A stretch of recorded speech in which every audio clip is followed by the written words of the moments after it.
mengingat biar kita bisa menjaga diri tidak sampai melanggar aturan, dan sebagai motivasi karena tadi akan mendapatkan isyarat dia sehingga amal soleh kita lebih banyak. Siap?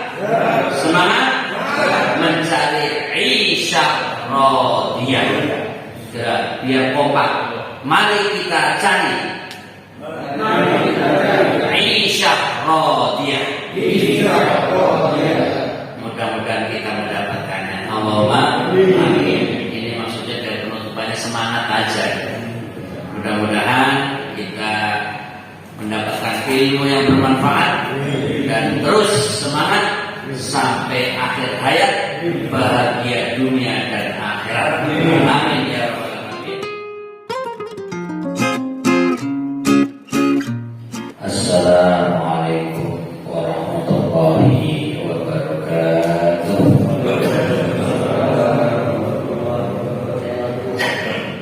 Alhamdulillah, wassalatu wassalamu ala rasulillah, la haula wa la quwata illa billah, ma ba'd. Syukur pada Allah Ta'ala, pada pagi hari ini kita telah melaksanakan sholat subuh berjamaah. Mudah-mudahan Allah menyebabkan kebaikan dan pahala buat kita semuanya. Amin ya rabbal alamin. Mudah-mudahan kita semuanya tetap sehat walafiat dan tetap semangat dalam thalabul ilmi, dalam ibadah dan dalam meraih ridha Allah Ta'ala. Amin. Salawat dan salam semoga limpah kepada Rasulullah Muhammad Sallallahu Alaihi Wasallam yang telah sempurna mengajarkan Islam. A'udzu billahi minasy syaithanir rajim.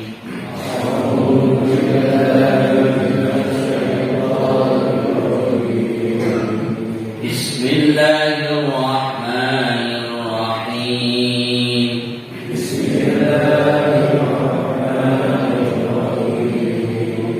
Al-Qari'ah.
Bismillahirrahmanirrahim. Dengan nama Allah yang Maha Murah lagi Maha Penyayang. Surat Al-Qari'ah ayat pertama. Al-Qari'ah, hari kiamat. Mal-Qari'ah. Yang kedua, apakah hari kiamat itu? Ayat 3. Wa ma adraka mal-Qari'ah. Tahukah kamu apakah hari kiamat itu? Ayat 4. Yauma yakunun nas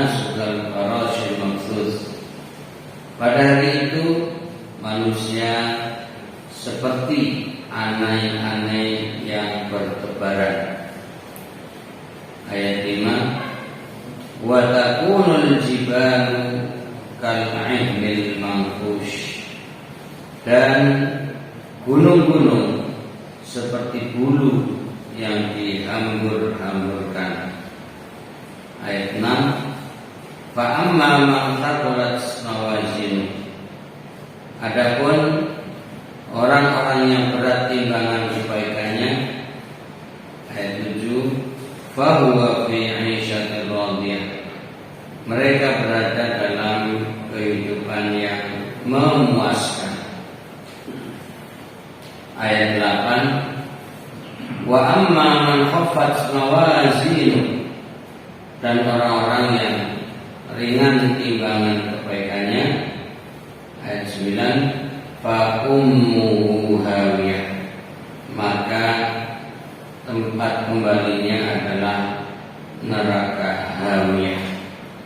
Wa ma adraka ma hiya. Ayat 10, dan tahukah kamu apakah neraka hawiyah itu? Narun hamiyah. Ayat terakhir, ayat 11, yaitu api yang sangat panas.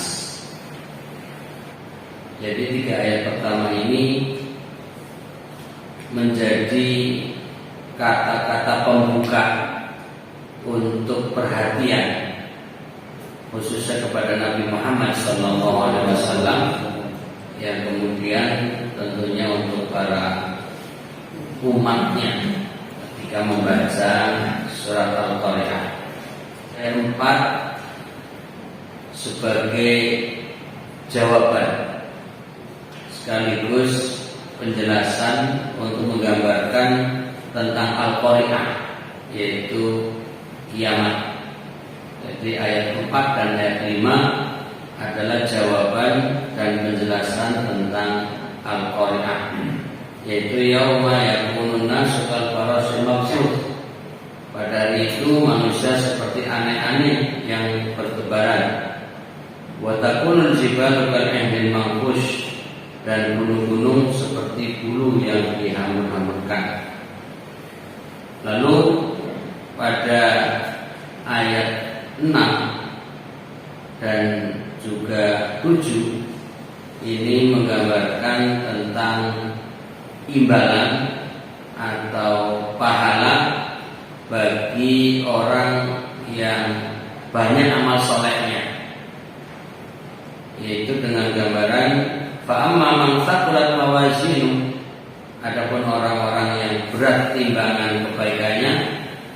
Nah, di sini adalah imbalannya fa huwa fi 'ishatir radiyah, mereka berada dalam kehidupan yang memuaskan.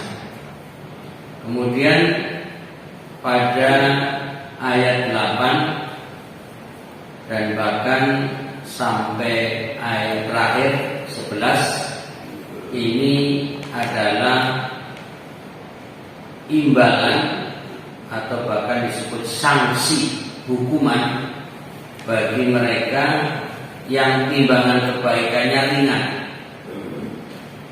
Wa amma man khaffat mawazinu, dan orang-orang yang ringan timbangan kebaikannya. Nah, ini tempatnya fa ummuhu hawiyah, maka tempat kembalinya adalah neraka hawiyah. Sebenarnya kalau sampai ayat 9 ini sudah terjawab, tapi rupanya masih ada hal yang perlu dijelaskan oleh Allah. Apa itu hawiyah? Sehingga ditanyakan kepada Nabi, wa ma adraka ma hiya, dan tahukah engkau hai Muhammad apakah neraka hawiyah itu?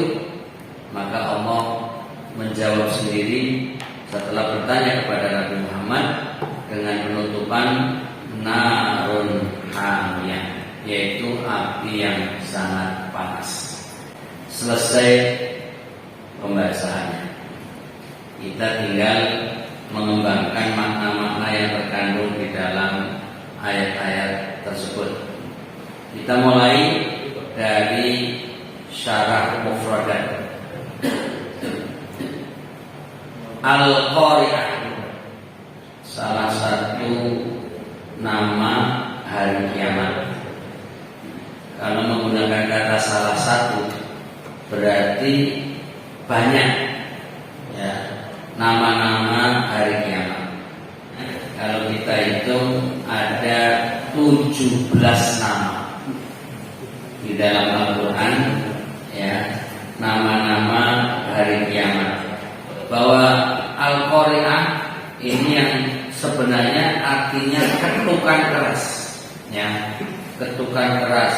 Kita bisa membayangkan ya di dalam gambaran Al-Qari'ah yang singkatnya kita terjemahkan sebagai hari kiamat. Tapi mungkin kalau kita gambarkan seperti gempa ya, gempa ataupun bisa saja gunung yang meletus ya, karena digambarkan sebelum gunung meletus pun penuh dengan getaran-getaran, ketukan-ketukan, goncangan-goncangan ya, seperti ini barusan kita menyaksikan ya, letusan atau istilahnya erupsi di Gunung Semeru ya, itu kita bisa melihatnya dan bisa menyaksikan dari berbagai tayangan ya, melalui video-video yang diambil. Itu menggambarkan juga suasana yang mencekam ya, atau yang terdekat dari kita juga Gunung Merapi. Nah, itu juga biasanya juga sebelum terjadinya erupsi atau letusan itu ada getaran-getaran, guncangan-guncangan seperti ketukan-ketukan. Itu sederhananya adalah Al-Qari'ah yang masih level ringan, tapi kenyataannya cukup mengerikan, membuat suasana mencekam, bahkan menjadikan sekitarnya rusak, parah, hancur, bahkan bisa menelan korban jiwa. Ya mungkin bagi kita yang agak jauh dari lokasi kayaknya hanya mendengar berita biasa saja gitu.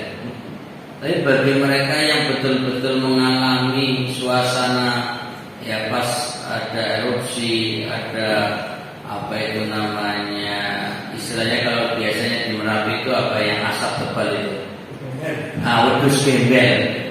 Nah ini kalau kita perhatikan dari dalam ayat ini, ketika menggambarkan apa itu Al-Qari'ah, itu digambarkan kal faroshil mabthus ya, itu digambarkan aneh-aneh yang bertebaran.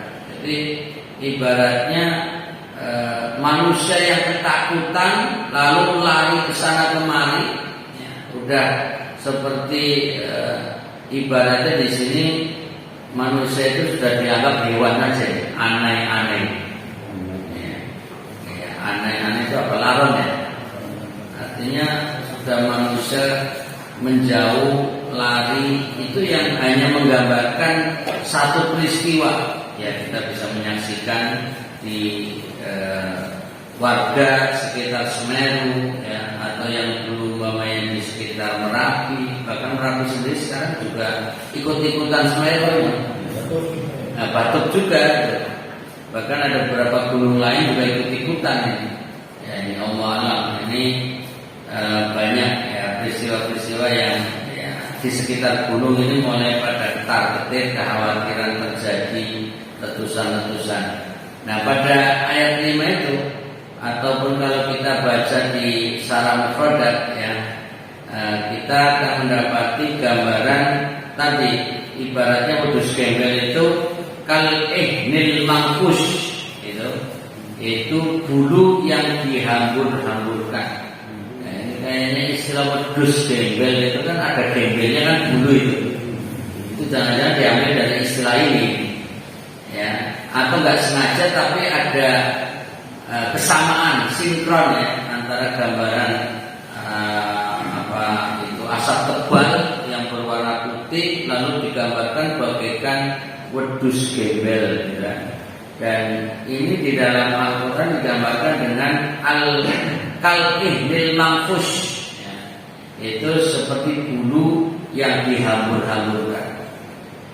Dan apa yang disaksikan saat ini belum sedahsyat apa yang akan terjadi nanti ketika benar-benar terjadi al-qari'ah, benar-benar terjadi hari kiamat. Itu pun sudah membuat suasana mengerikan, menakutkan. Bahkan beberapa tim yang datang untuk menolong malah sekarang juga pada ketakutan juga ini, yang mau mengevakuasi atau mencari warga-warga yang hilang di dekat Semeru. Ternyata erupsi susulan terus terjadi. Ya, mungkin kalau kita hanya nonton dari video, ya antara nonton seperti nonton film, dengan mungkin kalau mentadaburi suasana bisa merasakan rasa takutnya itu. Dan semestinya kalau kita menyaksikan hal seperti itu sambil membayangkan ini kiamat sughra. Apa yang kita lihat itu masih gambaran kiamat tapi kecil. Nah, bagaimana kalau terjadi kiamat yang sesungguhnya, gunung meletus, kemudian di pantai terjadi tsunami, ya kan? Tanah yang kita injak terjadi gempa, idza zulzilatil ardu zilzalaha. Sudah nggak ada pelarian kemana-mana, ke gunung, gunungnya meletus, lari ke pantai, pantainya tsunami, kita tetap di tempat, terjadi gempa. Ini kan sudah cukup mengerikan, mencekam. Apa yang dilihat di Indonesia ini sudah mewakili contoh-contoh kiamat sughra itu. Sekalipun demikian kok ya biasa-biasa saja. Ya ini saking tebal iman kita tuh gimana ya? Artinya diberi gambaran kiamat ya biasa-biasa saja. Ya, gunung sudah diperlihatkan meletus, di pantai sudah diperlihatkan tsunami, ya.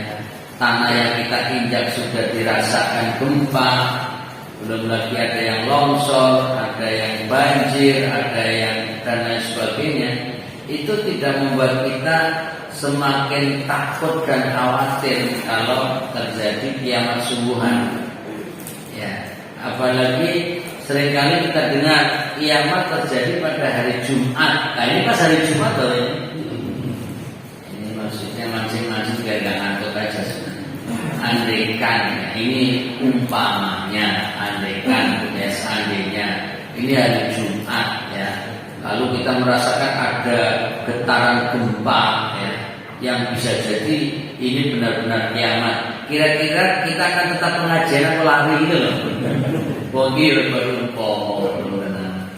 kira-kira kita milih tetap duduk, ya, melanjutkan pengajian, atau kita milih keluar masjid lari mencari selamat. Nah itu otomatis keluar semua ya. Ya ini pernah terjadi, ya. Pada suatu waktu saya hadir di sebuah Jumatan. Hari Jumat ada khutbah tentunya, dan di tengah-tengah khutbah terjadi gempa. Nah kira-kira bisa dibayangkan jamaahnya tetap duduk atau bangun lari? Sudah bisa ditebak gitu. Ternyata semua berdiri dan lari keluar dari masjid. Sampai khotibnya juga bingung, mau lari pakai kalau nggak lari koyo lainnya lari, jadi bingung ya. Jadi kan istilahnya kalau bahasa keren, kewibawaan khotib ini hilang ini.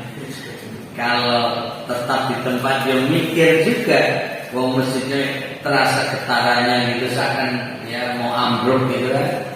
Tapi kalau ikut lari kok ikut-ikutan yang lain gitu. Nah ini memang dilema. Ya. Kalau kita pikir, andaikan benar-benar gempa kemudian terjadi kehancuran, bahkan umpamanya alhamdulillah masjid ambruk lalu mati umpamanya, kira-kira matinya husnul khotimah enggak ya? Lagi Jumatan, ya kan? Terus masjidnya ambruk lalu mati, ya, di dalam masjid. Itu sebenarnya husnul khotimah tidak? Insya Allah husnul khotimah. Bahkan digambarkan Andikan itu juga bukan kiamat, hanya peristiwa karena gempa, itu digambarkan sebagai mati syahid. Salah satu gambaran mati syahid adalah ketika orang kejatuhan bangunan. Ya, tentunya kalau orang sholat Jumat atau sedang mendengarkan khutbah Jumat, berarti orang Muslim, ya kan? Wala tamutunna illa wa antum muslimun. Janganlah kalian mati kecuali dalam keadaan Islam. Ini kan lagi sholat Jumat, ya, terjadi gempa, lalu katakanlah ambruk, lalu mati, ya, katakanlah mati massal. Tapi teorinya itu mati syahid semua, dan husnul khotimah. Tapi spontan orang tidak mencari husnul khotimah, malah tidak mencari mati syahid karena lari. Lari itu kan artinya menyelamatkan diri biar tidak mati, gitu kan. Nah ini faktanya seperti itu. Makanya tadi saya guyonan umpamanya. Ini gempa, masjid getar, gitu kan. Ini lagi pengajian.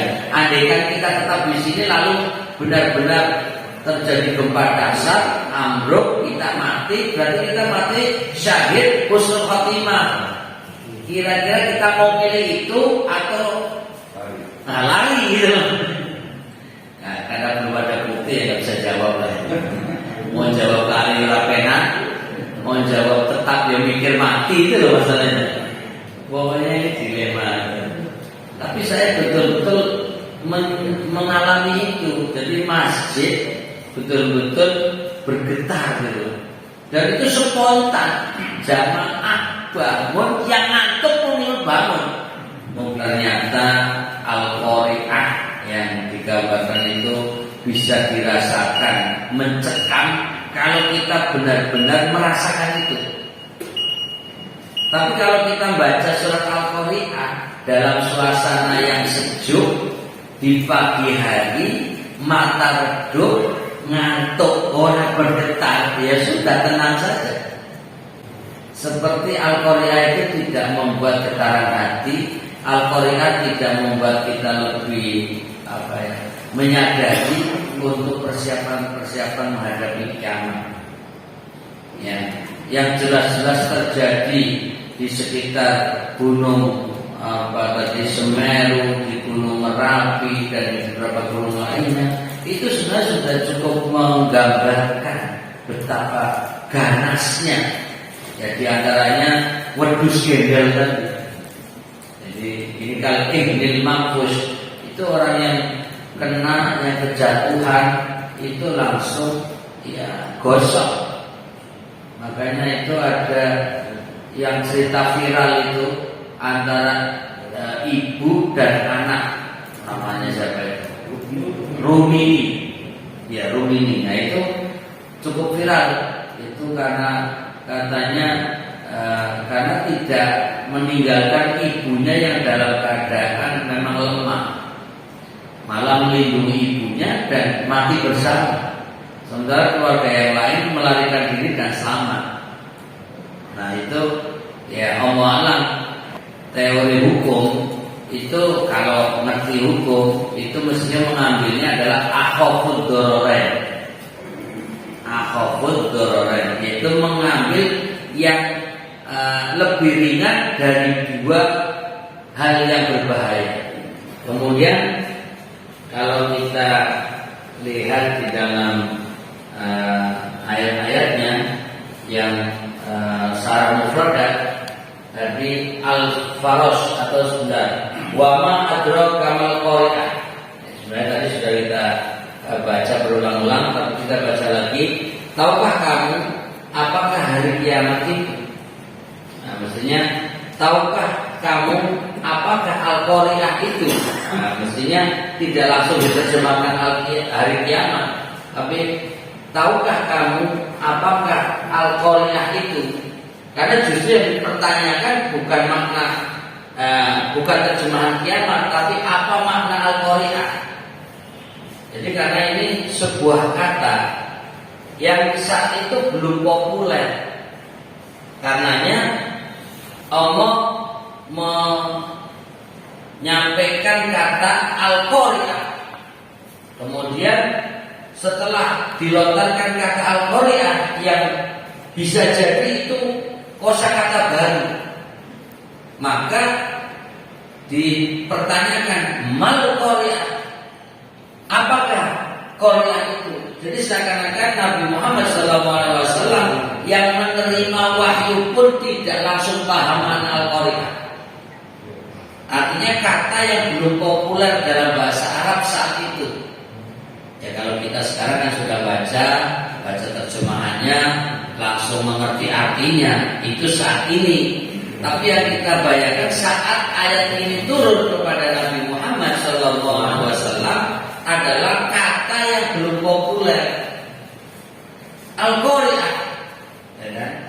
Nah ini asing, kata yang asing bagi Nabi Muhammad SAW dan juga masyarakat setempat. Maka dimunculkanlah sebuah pertanyaan, mal Qari'ah, apakah Al-Qari'ah itu? Masih ditanyakan yang ketiga, di ayat ketiga, wa ma adraka mal Qari'ah, tahukah kamu apakah Al-Qari'ah itu? Jadi ini adalah bahasa-bahasa untuk mencari perhatian. Jadi makanya kadang-kadang seperti yang sering saya lakukan adalah mengajukan pertanyaan-pertanyaan kepada para jamaah, itu caper sebenarnya, cari perhatian. Dan ini metode Al-Quran. Jadi metode Al-Quran di dalam komunikasi kepada pembacanya itu dengan bahasa pertanyaan. Al-Qari'ah, mal Qari'ah, wa ma adraka mal Qari'ah. Ini kan memancing perhatian.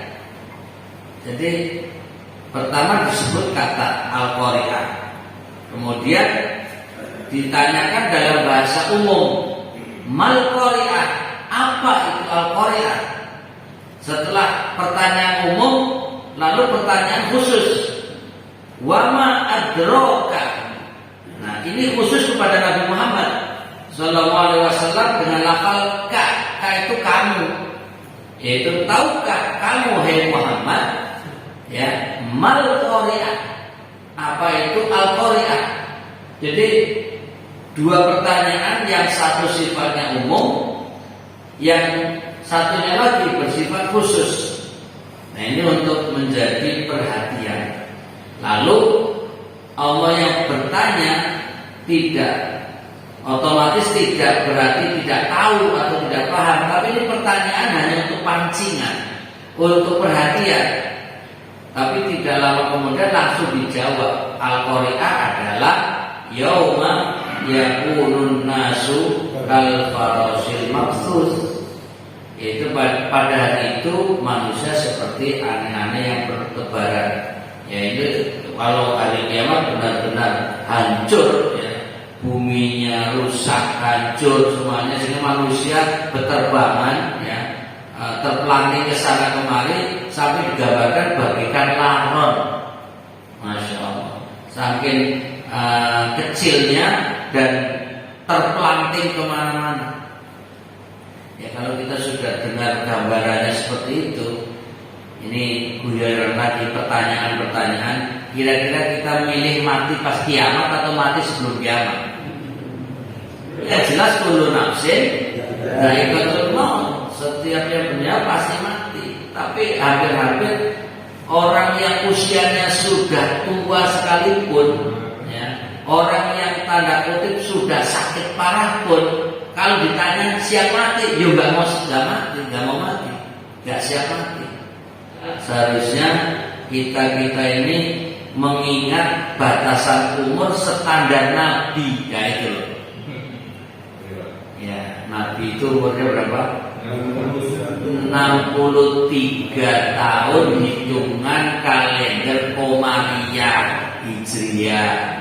Tapi kalau kalender kita Masehi Syamsiah pakai matahari itu 61 tahun lebih 4 bulan.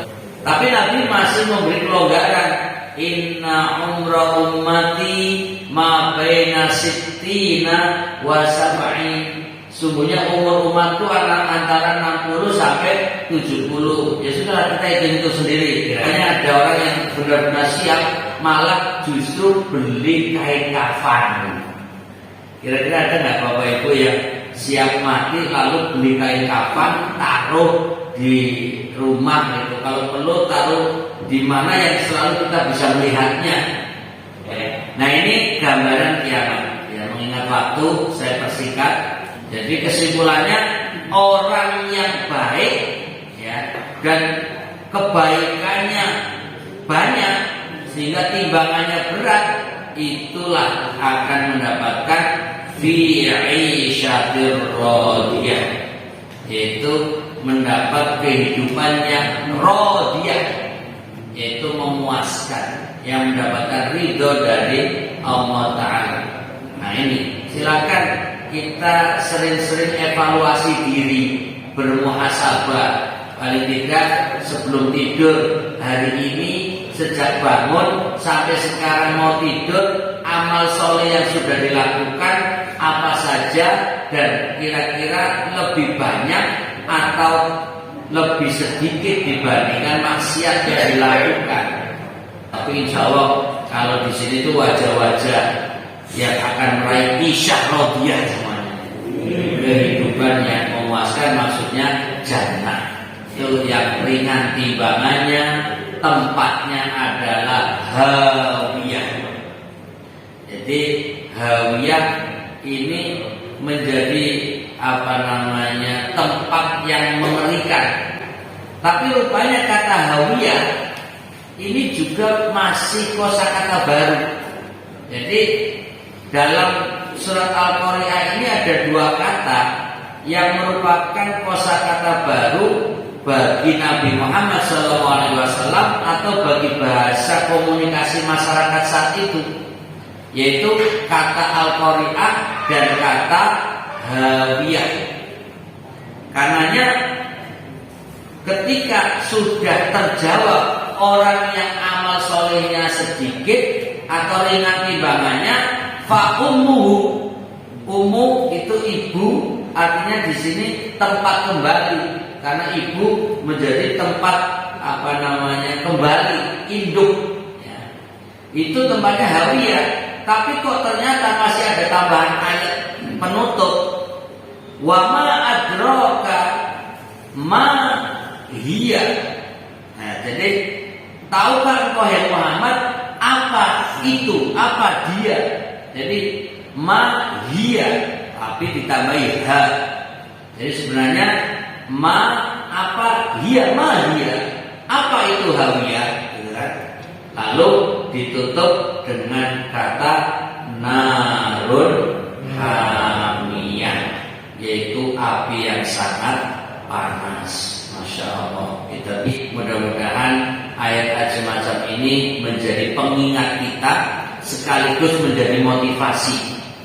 Pengingat biar kita bisa menjaga diri tidak sampai melanggar aturan, dan sebagai motivasi karena tadi akan mendapatkan isyah radiyah sehingga amal soleh kita lebih banyak. Siap? Semangat mencari isyah radiyah. Biar kompak. Mari kita cari isyah radiyah. Mudah-mudahan kita mendapatkannya. Allahumma amin. Ini maksudnya dari penutupannya semangat aja. Mudah-mudahan kita mendapatkan ilmu yang bermanfaat dan terus semangat sampai akhir hayat, bahagia dunia dan akhirat. Amin ya rabbal alamin. Akhirul kalam, subhanakallahumma wa